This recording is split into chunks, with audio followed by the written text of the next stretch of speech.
Okay, hello everyone.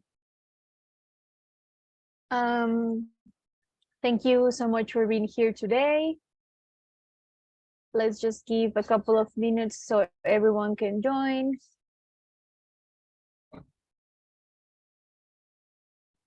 Um, Thank you so much for being here today. My name is Yandy Reynoso.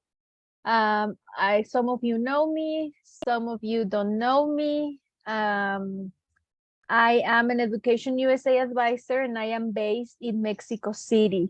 I know you already had sessions with Jenny and with Juanma. So now it's my turn. I'm gonna be leading this session this week and next week as well. So today we're gonna be going over more information regarding the U.S. education system and types of institutions. This will also be a reminder of some of the things that you already learned with Jenny on the first session. So I think it'll be good. It'll be a good reminder for everyone. Before we get started, we're going to be doing a couple of mentees. I encourage you to please participate. If you don't want to open Menti, you can type your answers or your comments on the chat box, so everyone can participate as well. And just a couple of reminders. Last week with the session that you guys had with Juanma, I think he left an assignment for everyone to take a survey, I believe. So please make sure you complete that. You do that, and then you will be going over that assignment with your advisor. Either if you're working with Jenny, either you're working with Elizabeth, either you're working with Juan Manuel, or if you're working with myself. So please make sure you finish that. So let's get started. We only have 1 hour. I want us to start this session by answering this Menti. What is exciting about the US as a study destination? Tell me why the US. This session, I'm gonna be also focusing on why the US is the best option for you to study abroad. And also I'm gonna be over on the types of institutions and the US higher education system. But I want us to know what is exciting about the US as a study destination. Tell me, whatever comes to mind. If it's because it's closer to Mexico, the weather, the opportunities, because I have family that live in the US, because of the food, because I want to be by the beach, the weather, I don't know. Tell me what is exciting to you about the US as a study destination. And I'm going to share your answers really quick. Just give me a sec. Also, as I said, if you don't want to open Menti, make sure you type your answers in the chat. Okay, so here are everyone's responses. Diversity, opportunity, connections, student life, opportunities or level. Okay, education, new experience. What else? What else do you like about the US? Shopping, maybe? Sports, maybe? I believe everyone here is an athlete. So perhaps athletic opportunities. Okay. 10 more seconds. I think we have a couple of, okay, one great opportunities, Jimena on the chat. Okay, perfect. Great. Now, okay, we have more sports level. Perfect. Okay, great. Let's go back to my presentation. So all of these answers, of course, they are great answers, great things why you all are considering the US. And now, one of the main reasons why the US it's a great opportunity. You all guys gave great responses. One of the main reasons that I'm gonna be focusing is the quality education. So I think, as I said, some of these things you already talked with Jenny. Just a reminder, there are nearly 400,000 accredited higher education institutions in the US. That means you have a lot of options. We as advisors here in Education USA, we won't tell you specifically which universities, which institutions you're going to be applying to. We're going to give you the resources for you to find the best fit, the best institution that best suits you according to your needs, according to your academic profile, according to your financial needs and budget, according to your personal needs. So that means you have a lot of options.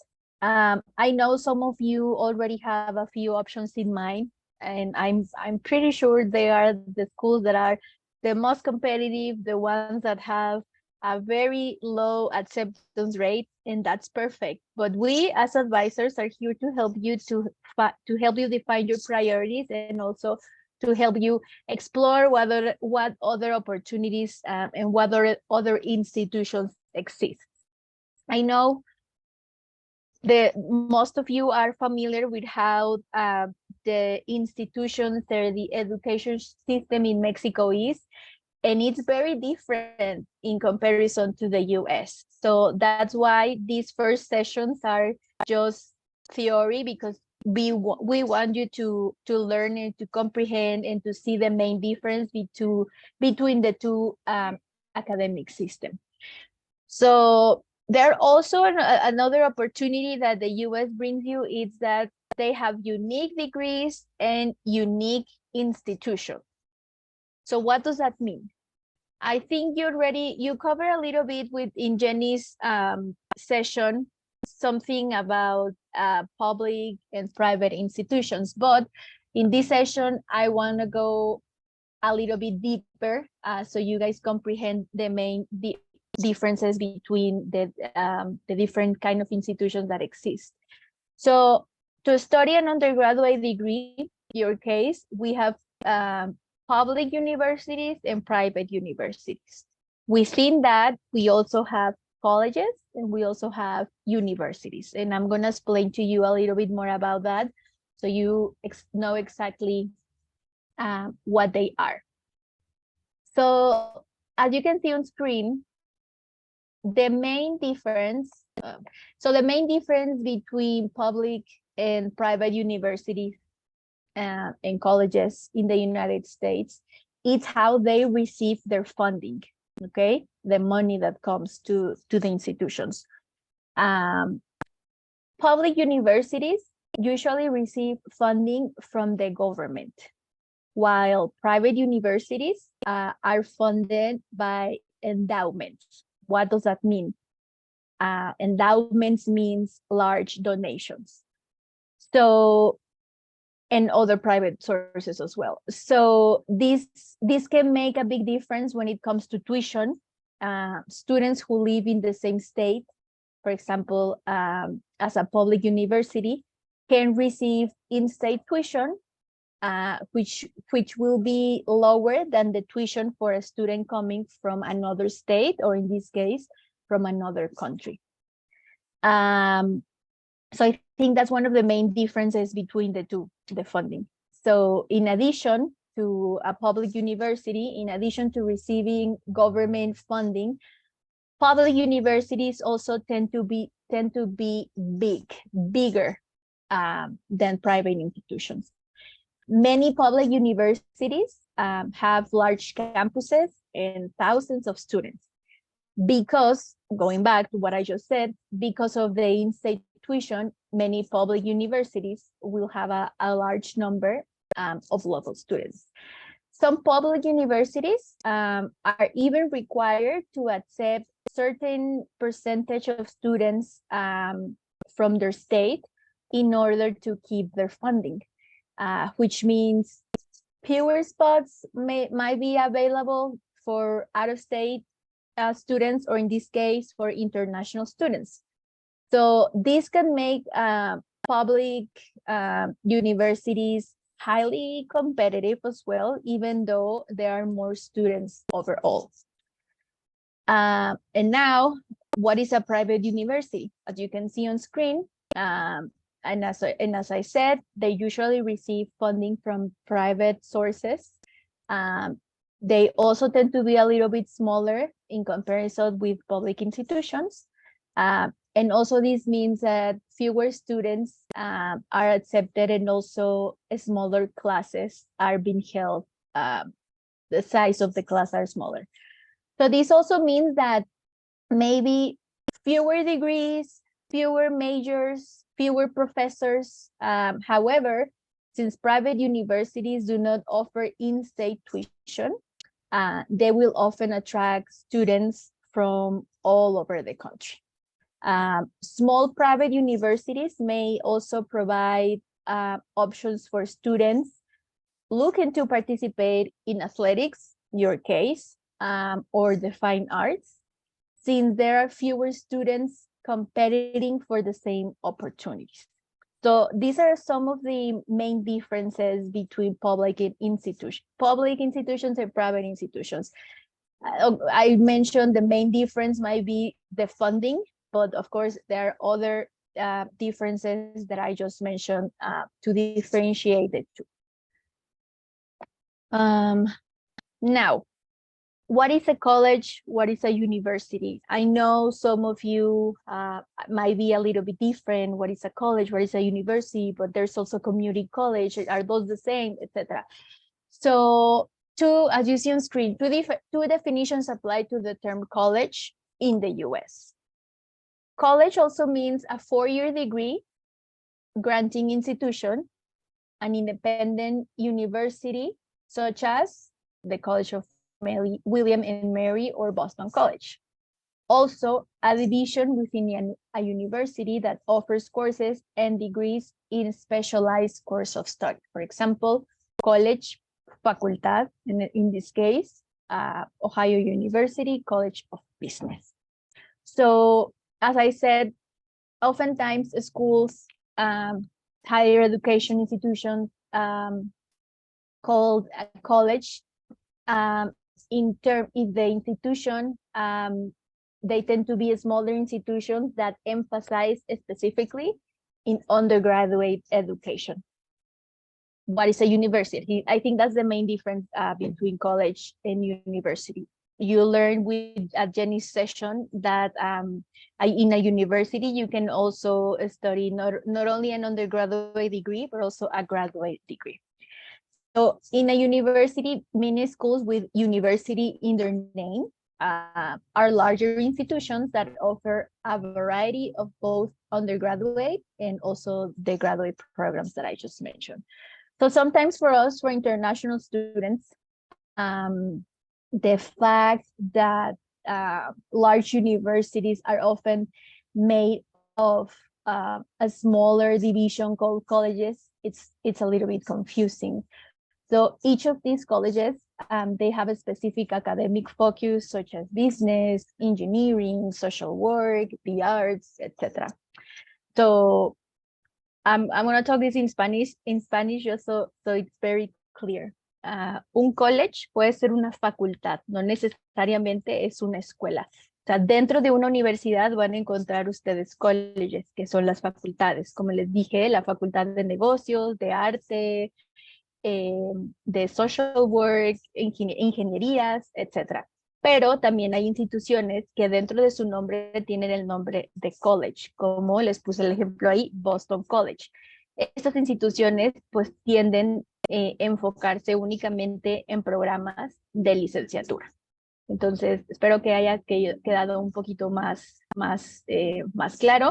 Dentro de una universidad hay colleges, que son las facultades, pero también puede haber instituciones que en su nombre lleven el nombre, la palabra college, refiriéndose a que son instituciones con un enfoque de licenciatura. Ahorita vamos a hablar un poquito más sobre cómo poder diferenciar el nombre de estas instituciones. So I just wanted to make that clear. Now, let's make a quick review from Jenny's first session. Let's see how many of you remember this. Who wants to tell me a little bit more about community colleges and also the differences between college and university? You can unmute yourself. You can type your comments on the chat, whatever it's easier. Because I'm not gonna focus a lot on post-secondary institutions, in this case in community colleges, since this is information that you already reviewed, but it's important for you to know that there are also an option to study in the US. So who wants to mention some of the differences?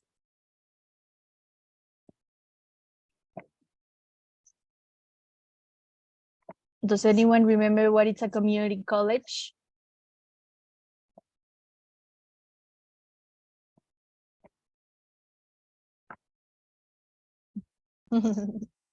Okay. A community college, okay. It's a 2-year institution. Great, Jimena. I'm gonna answer your question in just a couple of minutes. Okay, so it's a 2-year institution. What else?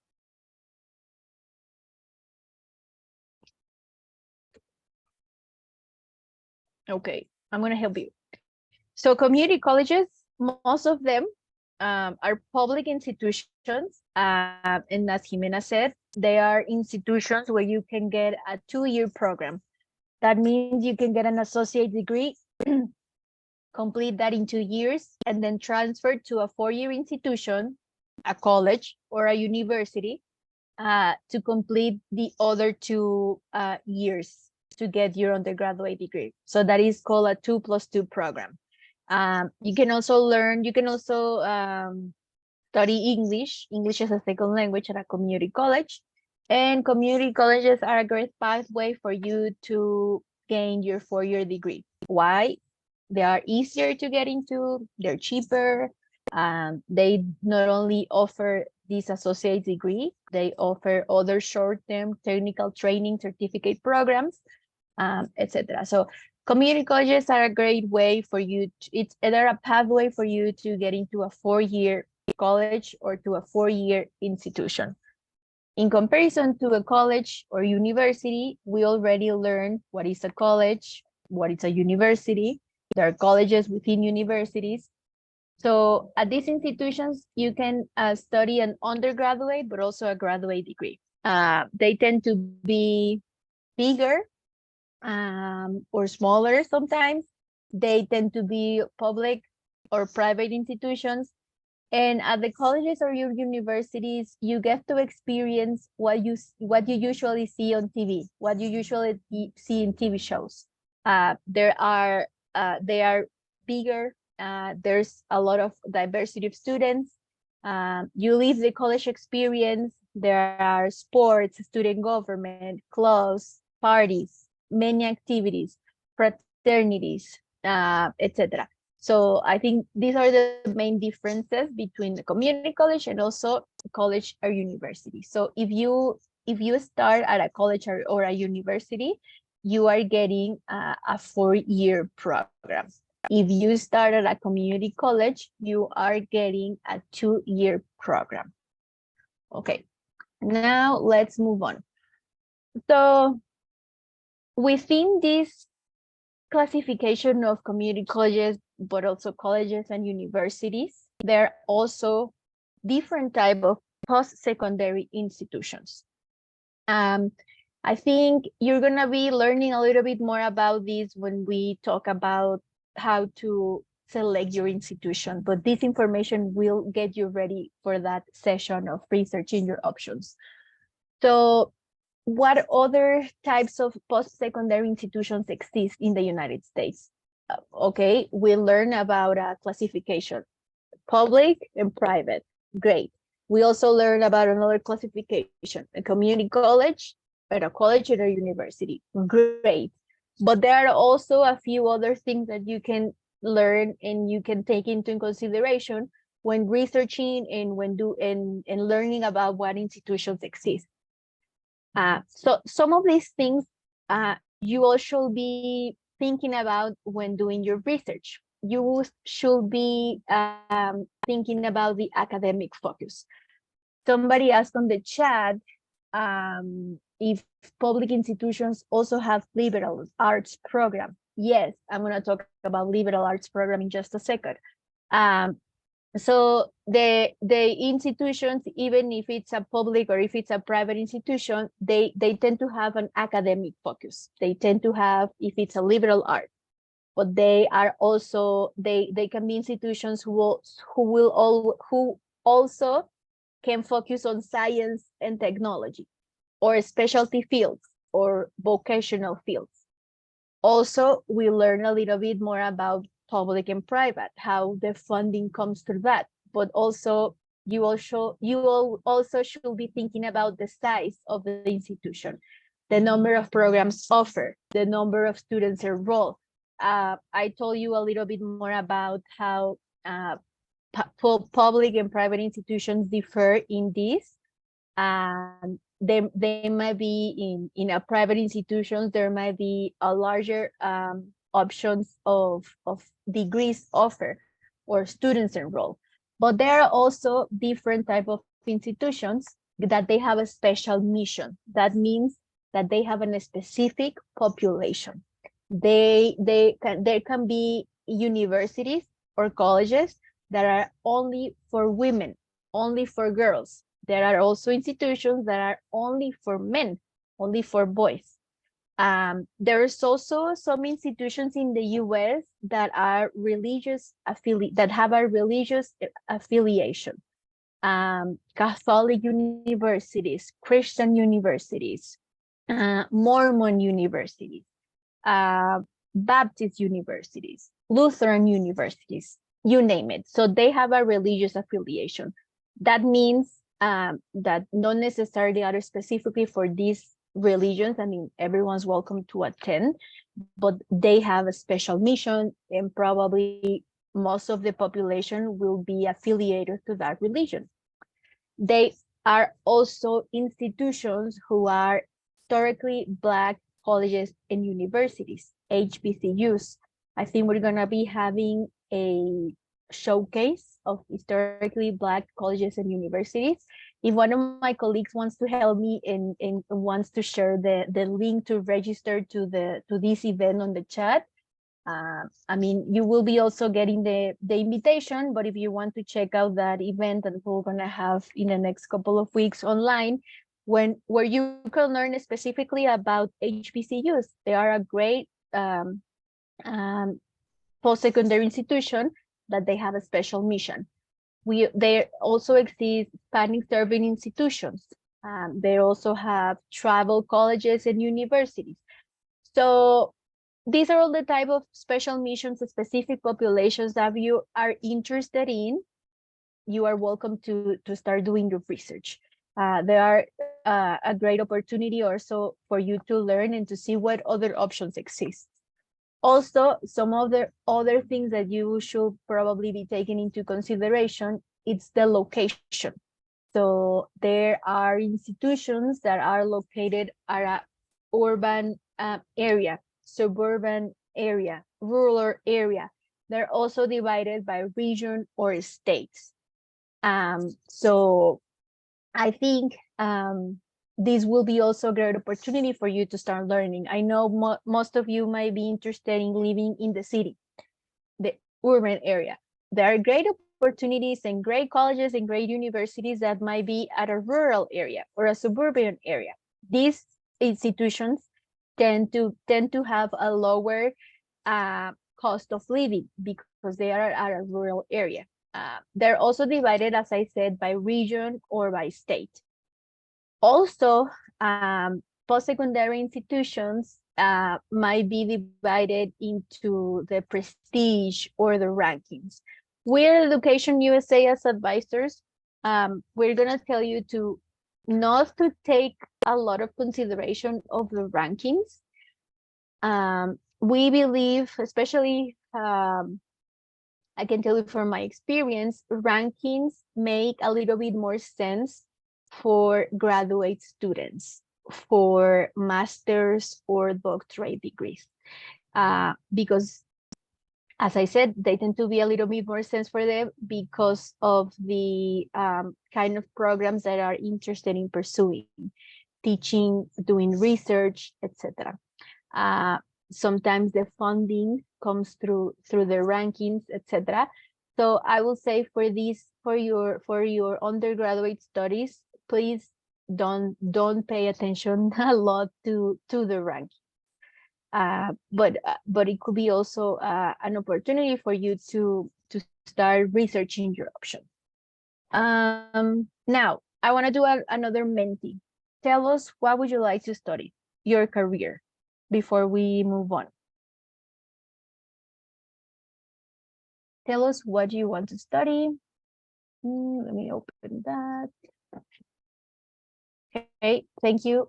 Whoever posted the HBCU's event, make sure to register. It's February 22nd at 5 p.m.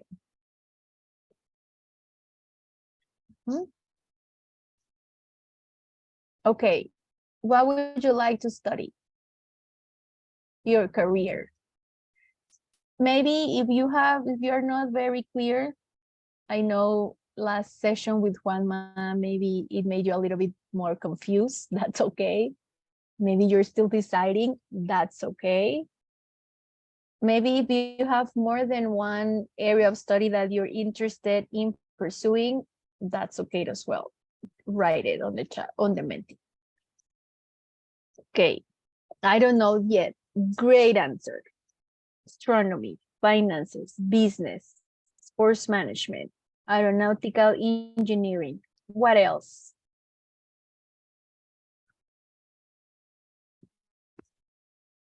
What else are you interested in studying?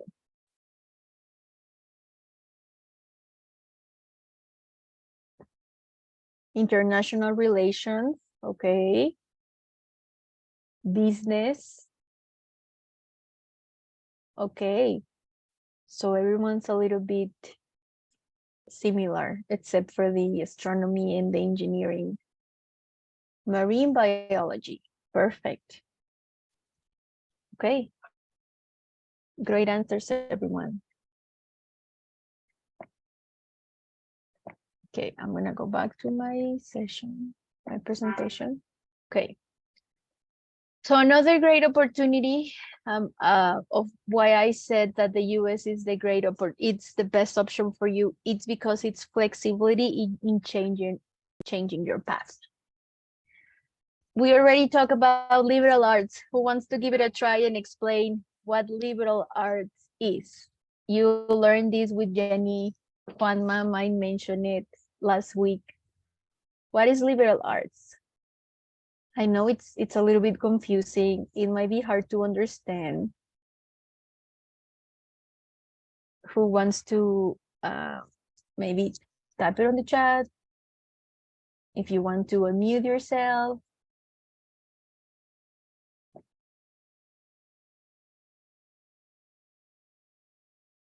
Anyone?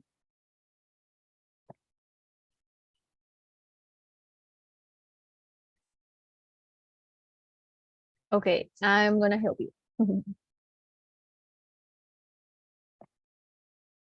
Okay, so we talked already about what liberal arts is. Liberal arts, it's a concept that is unique from the US. I know some high schools in here might have something similar, but at the end of the day, it's not the same. So for example, here in Mexico, we are familiar with If you are enrolled at a university to study an undergraduate degree, the university will tell you specifically which classes you need to take, which classes you need to be taking each semester. There may be a few electives, but you are required and you are obligated to take those classes. In the US, a liberal arts university or a liberal arts college, they give you the freedom, they give you the option for you to take classes in different subjects that you like or that you would like to explore. This is very helpful for those students who are probably not very sure of what you want to study. So you are required to take general classes to develop general knowledge, to develop general intellectual capacities such as reason and judgment, as you see on screen. So remember that in the US, you are not going to be focusing in your area of study until your third year of study, okay? So the first 2 years, if you start at a community college, for example, or if you start in this case, I know all of you might start at a university or a college. So the first 2 years, you will be doing un tronco común. So you're going to be taking general classes in humanities, arts, the science, social sciences, etc. And then you're going to be focusing on your area, in your area of study until the third year. So your third year and your fourth year, you're going to be completely immersed in your area of study. So, for example, I had the opportunity to study in the US. I studied at a public university in the state of Utah, in Utah Valley University. And when I was in my first 2 years, I was studying, or I was decided to study an art photography, to be an art major. So in those first 2 years, I had to take classes of philosophy, sociology, mathematics, social sciences, etc. So of course, those were the classes that I wasn't interested in studying, in taking. All I wanted to take was art classes because that was my major. But I have to take those classes for 2 years. I needed to complete general courses. So usually the university will give you a long list of classes that you can take in order to complete that requirement. For example, for my I think it was social, oh yeah, I don't remember. It was related with science. I needed to complete my science credits. They give me a long list. Of course, I wasn't into any of the subjects. I ended up taking an astronomy class. I never thought that I was going to learn about astronomy. And I loved the class. It was really fun. I learned a lot. Each class we went to the planetario to take the class, so it was really fun. And this gave me an opportunity to learn something new, something different. And this is a great opportunity that the US gives you. If you are unsure of where you want to study, or if you're interested in exploring more than one area more of study, a liberal arts institution will be a great fit for you. Going a little bit more about with liberal arts, since we want you to be very clear, I'm gonna read a little bit from my slide. It's just a summary of what I said and what you'll be learning with Jenny on the first session. So liberal arts colleges, four-year universities that serve small undergraduate population. I think that's very clear. The goal of liberal arts schools is to provide small class sizes where students have a lot of one-on-one instruction with professors who will challenge students to hone their critical thinking skills. This is very important. You will be, your classes in your first 2 years will probably be small classes where you will have this one-on-one interaction, not only with your classmates, but only with your professors. believe me that you are going to be challenged to put in practice your critical thinking skills. Many liberal arts colleges allow students to wait until the end of their second year to declare a major, while others allow students to be designers of their course requirements en route to their degrees. This is a little bit of what my own experience was. I mean, I already had a declared major. However, I was required to take general courses in order to graduate. Liberal arts colleges consistently top the list as the most generous institutions when it comes to financial aid. This is very important. If you need a scholarship, then maybe you should be focusing on a liberal arts college or a liberal arts university. Approximately 65 universities in the US meet 100% demonstrated need for international students. For low-income families, these schools are absolutely the most affordable, but are also the most challenging to get admissions to.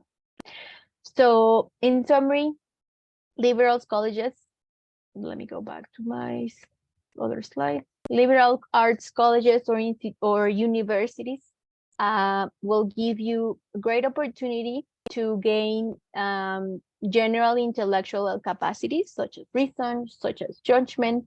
You will also be learning to communicate well, to solve problems in a classroom, to have a better communication with your professor and also with your classmates, and also to formulate effective arguments. So this is something very important that you should be taking into consideration. Now, can I know the type of institution by its name? So these are some things that I call for your information, FYI, that you should be taking into consideration when you start doing your research. We can learn many things from the name of the institution, by its name. For example, the large, public, research-focused, doctorate-granting institutions in any given state is usually called the University of, and then the state. For example, as you see on the screen, the University of Michigan or the University of Kansas. One big exception is Pennsylvania, where the University of Pennsylvania is a private school in the Ivy League, and the public school system is called Penn State. So again, if we find a university that is called by the University of the state name, these universities, they tend to be large, they tend to be public, they tend to be research focused, and they tend to be doctorate granting institutions. There's also another words that you should be taking into consideration. If you find the word state in the name of the institution, it's a medium to large size. It's also a public institution, master's or doctorate granting institution in any given state. Typically have the word state, as I said, in their name, and have a large focus on career-oriented programs such as education or criminal justice majors. Also, we already talked about college. 2-year and 4-year institutions can be called college. So investigate further. We already covered that. Also, if you find the word institute in the name of the institution, indicates that this institution specializes either in technology or the arts and is always private. So these are very important things, like, I don't know how to call them, fun facts. No fun facts, but just facts. So that's what I call for your information. So make sure that you take into consideration these things when you are doing your research. I already explained if it has the state in the name of the institution, if it has the state name of the institution, if it has the word college of the institution, and if it also has the word institute. Also, going back to the institute worth, technology institutes will have mostly majors in natural and physical sciences. Although larger institutions will have some social science options in order to provide an interdisciplinary approach to science majors. So again, if you're interested maybe in majoring natural and physical sciences, well, maybe a technology, an institute technology will be a good option for you to research, to learn a little bit more about. Also, our institutes, art schools, are the ones who have these kind of programs, BFAs, Bachelor of Fine Arts degrees. There can also be different traditional programs where you can get an arts degree. For example, BA, Bachelor of Arts, Bachelor of Science, BS, but they tend to focus more on practical application of the art rather than theory. So I think I don't think anyone mentioned that they're interested in pursuing an art degree, but this is just for your information. And also, I don't think any of you mentioned studying, interested in studying music. For example, conservatories are another option of performance arts institutions. They can either be standalone institutions such as Juilliard, or within a university such as the Oberlin Conservatory of Music within the Oberlin College. Conservatories typically award BFA degrees. So I think these last two bullet points, they don't apply to you. I don't think none of you are interested in pursuing music or art, but it's important to know. So you learn how to differentiate the different types of institutions that exist in the US. So before we just start wrapping up, it's important to establish parameters to determine what kind of campus environment will be best for you and your interests. As I said, we're going to be talking a little bit more about this, how to start doing your research, but this information is important for you so you can start thinking about and start shaping your interests. As I said, we as advisors, we won't tell you specifically which universities you are going to apply. We will guide you, we will advise you, and we will give you the resources you need in order for you to find the best fit. So what are some of the parameters that you need to start thinking about? I highlight some questions that are important to start thinking about this. Do you know what you want to study? I know some of you or most of you already know at least the area that you want to study. A couple of you might not be sure about what you want to study, and that's okay. Some students will have a very strong sense of what they want to major and maybe even minor in. So minor means to have a minor concentration, for example. So this is something really important that you are encouraged to start doing a little bit more research, the areas of study that you're interested, what majors, what programs exist. Something great about the US is that they have many programs that in Mexico don't even exist and will probably never exist. So that is a great opportunity to focus and to learn at the US. Do you have a narrow focus or do you want to explore? Again, if you're interested in learning a little bit more about what programs exist, explore. Do your research, start figuring out what is a little bit more attracting to you than other institutions. For example, you just learn about the institutes, you just learn about the state universities or the public universities. So start thinking about that if you're interested in pursuing a degree at a college or a university, etc. And also something important is to you to start thinking about more about this liberal arts approach that we just learned. Am I interested in attending big classes or small classes? In the US, big classes tend to be hundreds and hundreds of students. It's you probably have seen this in TV shows, in movies. That's how big classes are. Sometimes you don't even get to talk to your professor because classes are hundreds of students. I remember I had to take an economy class. My class was probably like 300 students. It was a big auditorium. I never talked to my teacher like in face to face. My communication with him was mostly through his assistants, and also through emails or through other classmates because classes were big.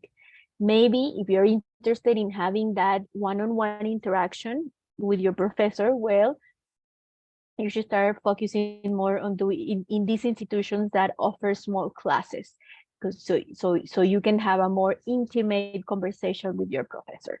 As I said, as you see on screen, public universities sorry, tend to have much larger class sizes, as my case, while private schools have smaller class sizes. I don't want to tell you that most of my classes at a public university were like this. Of course not. Of course, I had other classes that were smaller, and I also had that one-on-one interaction. But public universities, they tend to have much larger classes. Now, think about what other things do I want to be doing outside a classroom? um, you are not only going to study. I mean, yes, studying, yes, but of course there are all other things that you're going to be interested in doing outside your classroom, maybe in your free time. So maybe start exploring what campus activities you want to get involved with. Do you want the atmosphere of the big game, the opportunity to join Greek life? Do you prefer quirky traditions or a more artsy vibe, a political leaning? Is there a specific club you want to join in? So these are many and great things and questions that maybe you should start thinking about. What other campus activities do I want to be involved in? Of course, you're gonna have time to study, yes, to work, maybe, but also there are hundreds and hundreds of activities that the US campuses offer. Uh, would you like your campus to have religious affiliation? I already talked a little bit more about the institutions that have specific missions, a religious affiliation. Many private colleges are currently or were once affiliated with a specific religion.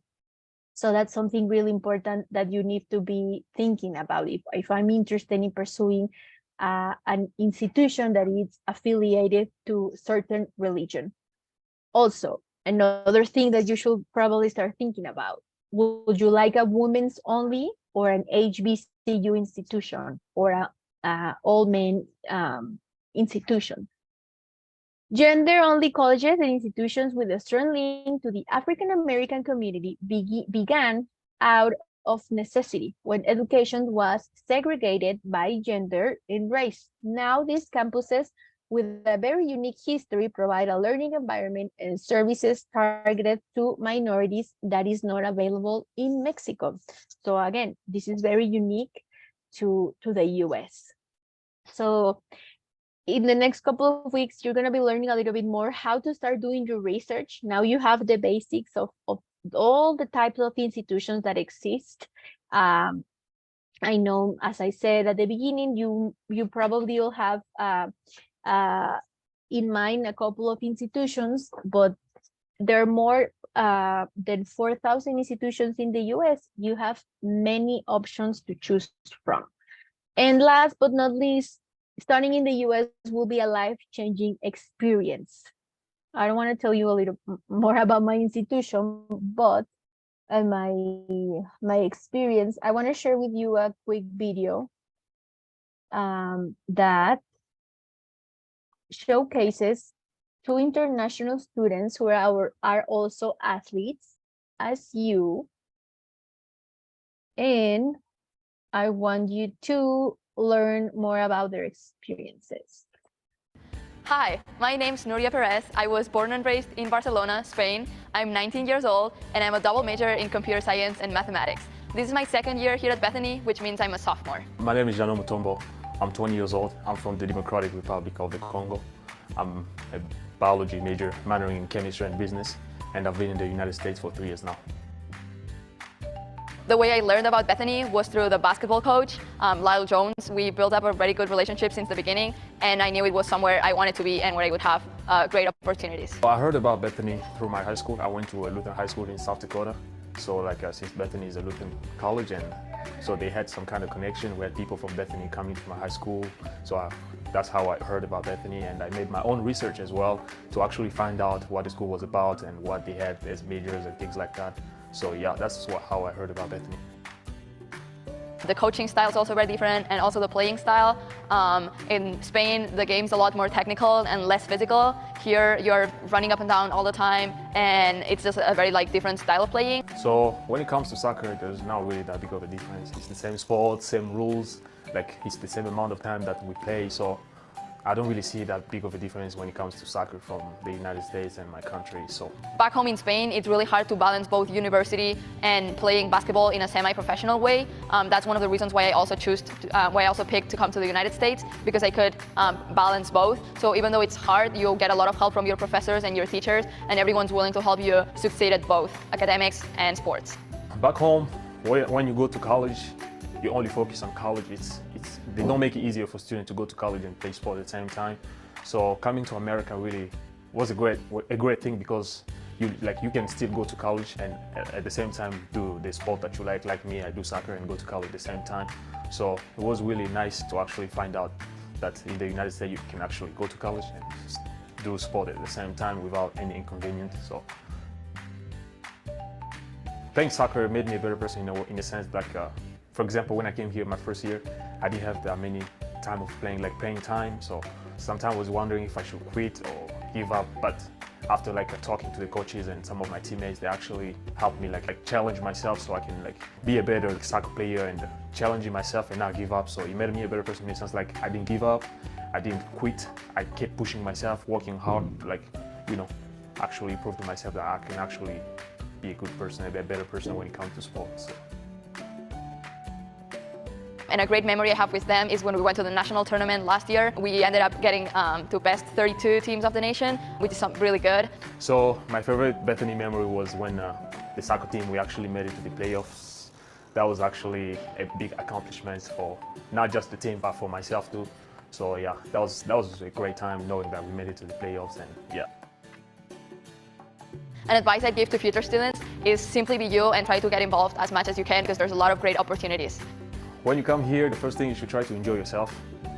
It's actually fun. Just enjoy yourself and just enjoy yourself. So that's what I can say. Okay. Yay, you can be them. Sorry. So you can be them. You can be the next international student athletes, of course. I forgot to mention Bethany Lutheran College.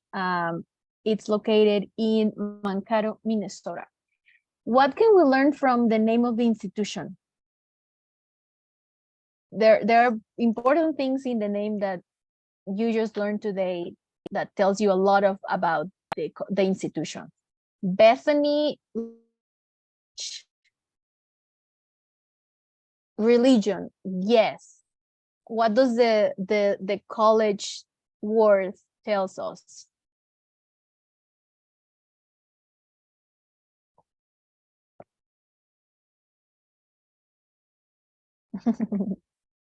College, you already forgot what college is. Anyway, so this was two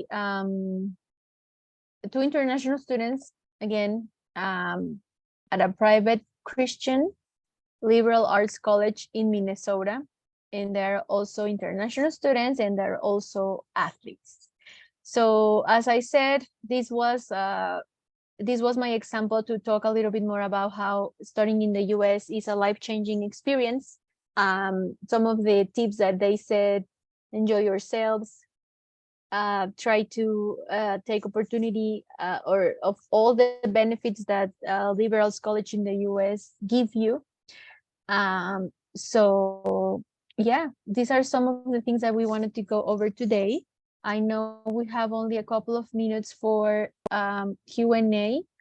I don't know if you are able to type those in the chat.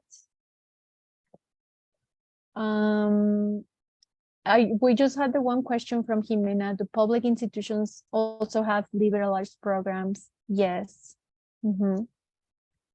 They do.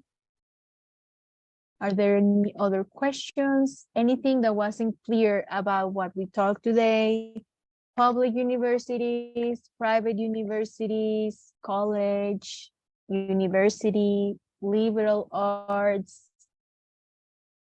the different types of institutions. We talked about how institutions have an academic focus, how they have special missions, specific populations, how institutions are differentiated by its location, by its size, by the financial aid opportunities that they offer.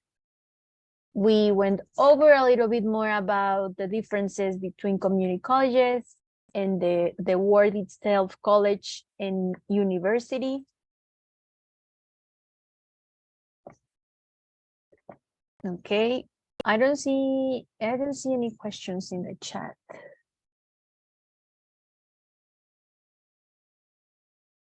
Okay. Well, if you don't have any other questions, or if you think of any other questions, make sure to reach out to your advisor, either Jenny, Elizabeth, Juanma, or myself. As I mentioned at the beginning, for those of you who joined a little bit late, make sure you complete last week's assignment. It was given by Juanma. You need to complete a survey. You will be reviewing those answers in that survey with your advisor. So make sure to follow up with them. And also, if you think of any questions regarding the information that was given today, make sure you can reach out to us. You can reach out to your advisor. If I don't see any other questions, then that'll be it from my part. Thank you so much for being here today. Thank you so much for joining. We'll see you next Tuesday at 6 p.m. as well. I'm going to be doing this session again, and we're going to be talking about the different sports associations that exist. This will help you also to take into consideration this information now that you know the type of institutions that exist, but now something else that you should be taking into consideration are these sports associations that exist. They're all different. They are all give you different benefits, different opportunities, etc. So make sure to join next week, next Tuesday at 6 p.m. Mexico City time. Thank you so much, everyone, for joining, and we'll see you next week. Thank you. Bye. Thank you. Bye. Thank you. Thank you so much. Bye.